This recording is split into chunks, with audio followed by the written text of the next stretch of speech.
Welcome to another edition of the Chuck Taylor Show. Today, we're diving into the Big 12 Conference. We spotlight the monumental rivalry matchup between Utah and BYU, look at the emergence of Texas Tech as a potential conference power, and try to predict how this thing may shake out as we head down the stretch.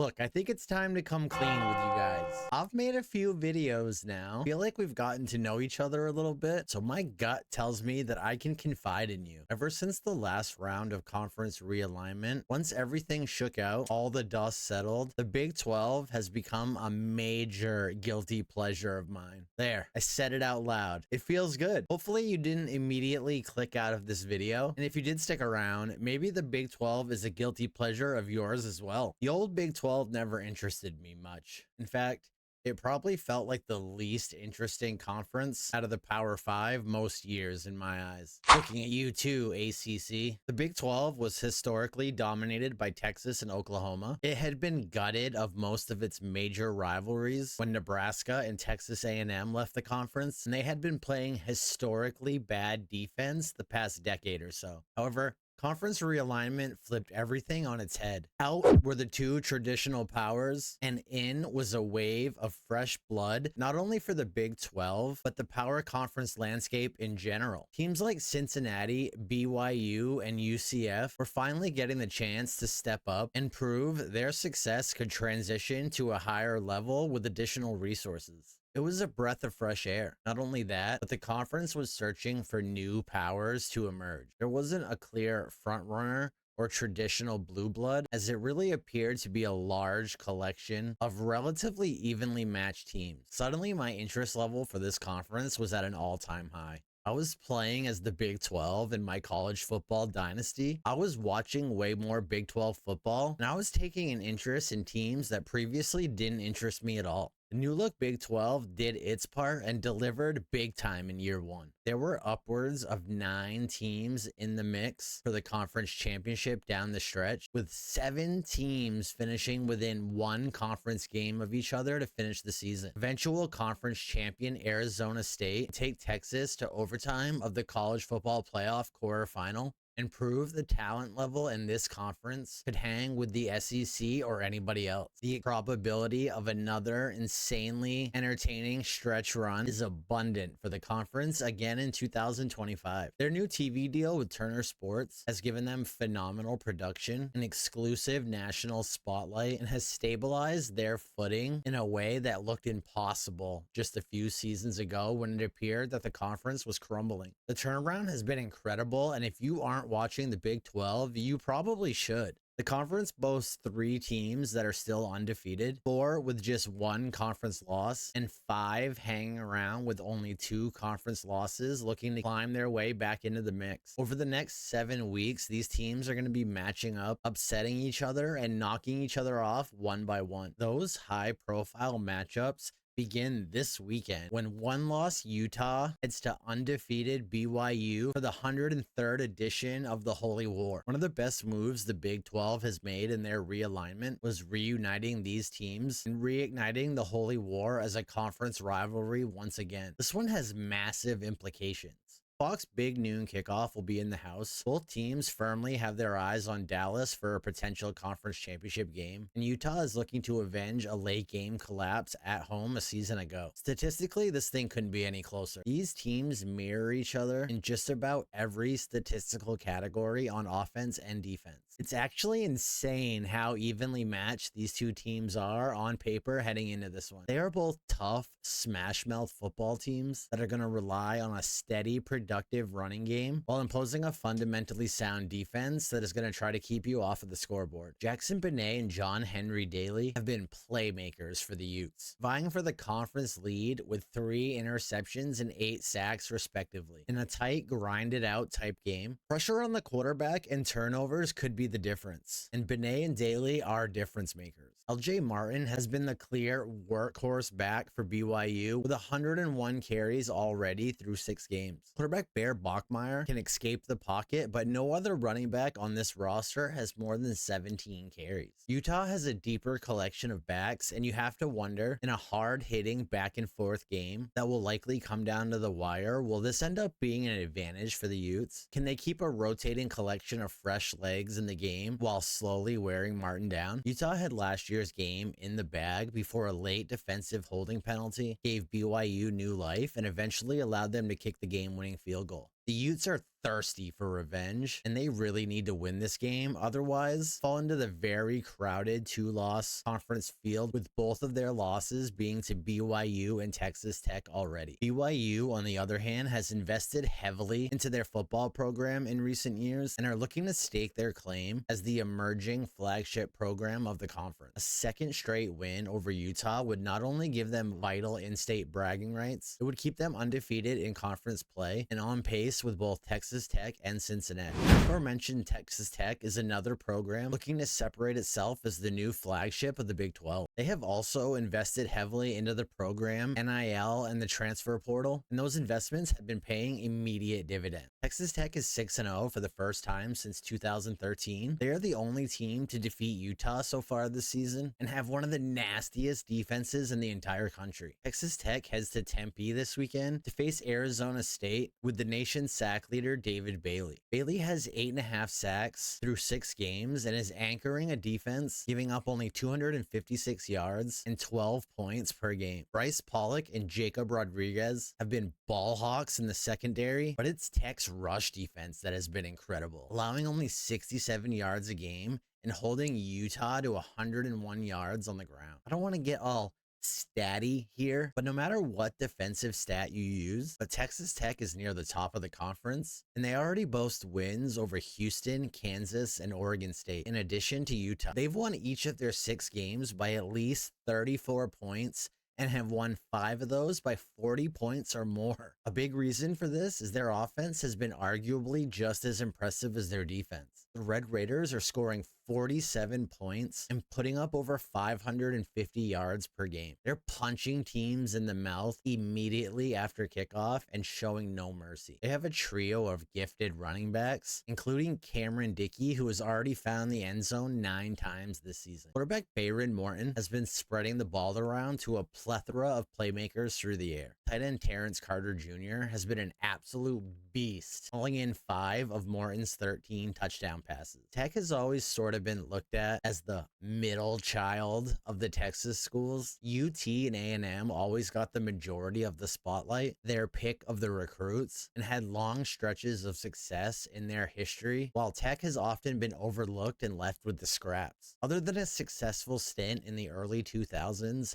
under legendary coach Mike Leach, Tech has struggled to be a 500 football team for much of their existence in both the Big 12 and the SWAC. However, with both the Aggies and the Longhorns eventually moving out of the Big 12 for the SEC, it's suddenly opened the door for the Red Raiders. They are no longer overshadowed in their own conference by their in-state rival. This is timed up nicely with rules changing, allowing for the use of outside resources for NIL and team building. The Matador Club at Texas Tech, funded in large part by billionaire Cody Campbell, has allowed the team to spend upwards of reportedly $55 million to build this roster and make vast improvements to their stadium and team facilities. While it may be frustrating for opposing programs, you can't blame Tech for seeing the clear opportunity and going for it. So far, the investment is directly paying off on the field. They head to Arizona State this weekend to face a Sun Devils team that's already beaten Baylor and TCU. They're looking to complete the Big 12 Texas trifecta in this one and keep their spot at the table alive. Much like Utah's situation against BYU, ASU is in danger of falling into the cluster of 2-loss conference teams. If last year is any indication, you want to avoid this 2 or 3-loss tier for as long as possible. We mentioned last year how 7 teams finished within 1 game of each other, and the conference had to go deep into their bag of tiebreakers. This year could be no different. Through 6 games, 7 teams are once again within 1 game of each other, with 5 more breathing down their necks for the opportunity to get back into the mix. Cincinnati's still has to go to Utah. BYU will travel to Texas Tech and Cincinnati. Houston goes to Arizona State and Baylor. Baylor goes to Cincinnati. Utah goes to Baylor. You get my point. All of these teams are going to be playing each other multiple times down the stretch. Not to mention, you can just about put the entire conference into a hat and on any given Saturday, pull out a new set of winners. Except you, Oklahoma State. You can sit this one out. My point is, you can see why the Big 12 is getting more casual college football fans to take notice. What some see as self-cannibalism, others see as must-watch TV. New rivalries are being built, fresh playoff contenders are emerging, and the image and reputation of the entire conference is being rebuilt right before our eyes. Gone are the days of the Big 12 not playing any defense and being an offensive-dominated league. All three undefeated conference teams are in the top 5 in scoring defense. Only 2 of the top 5 scoring offenses are among the 7 one-loss or fewer schools. Defense is starting to win the day and slowly becoming the identity of the conference. The Big 12 has also represented itself well out of conference. Despite disappointing losses to Tulsa and Ohio, Big 12 teams have defeated Pittsburgh, SMU, Iowa, and UCLA, among others. They boast the second best record against Power 4 teams in the country. It's time to wake up on the Big 12. That leads me to today's burning question. Who's the best team in the Big 12? Is it one of our trio of undefeateds? Or do we have a hidden gem hiding with 1 or 2 losses? This is your chance to make your case for your team in the comments. I feel like this is a tough one to answer. Baylor lost to Arizona State. Arizona State lost to Utah. Utah lost to Texas Tech, but they beat Arizona State. Cincinnati beat Iowa State, but the Cyclones also lost to Colorado. This thing's already getting convoluted, and it will only continue to get more so as we get further into conference play. I think right now the answer clearly has to be Texas Tech. Not only did they steal the offseason headlines, they've carried that over onto the field. Their wins over Utah and Houston so far are the most impressive pair of wins in the entire conference. They are the most balanced team on both sides of the ball. They have an unmatched explosiveness to their offense while maintaining a hard-nosed defense that can match up with any of their competition. They get BYU at home and basically control their own destiny to make the Big 12 championship. We had them ranked at number 7 in our latest top 10, and they were the only Big 12 team to make it into the rankings. I don't think it is as imperative to win the conference as it was a season ago. I think they may be strong enough and deep enough to potentially get 2 teams into the mix this year. However, the Red Raiders would have a serious chance at a first round bye if they were to run the table and hoist the Big 12 trophy. I know teams coming off the bye struggled a season ago, but considering the gauntlet that you now have to go through to win the college football playoff, I still think playing for the bye is the right decision and something that should be motivating these teams as we get closer to the postseason. The feedback was strong on our last video. My apology to Indiana. I have to tell you that there isn't a fan base that has come at me as hard as Hoosier Nation did. Oh, Rogers 6210 comes in saying, "Quit looking at the past. That's what pisses me off about all you people. I understand that we, Indiana, had a bad pass, but now we're winning and you guys still don't want to recognize it." Meanwhile, this is a video of literally me recognizing it. Matt David 716, Hoosiers! I believed last year too. I think on a neutral field or in Bloomington, the Notre Dame Ohio State games would have played out much differently. You know what, Matt? Thank you so much for just coming at me with a sane, rational comment and supporting your team. While I do think that every team has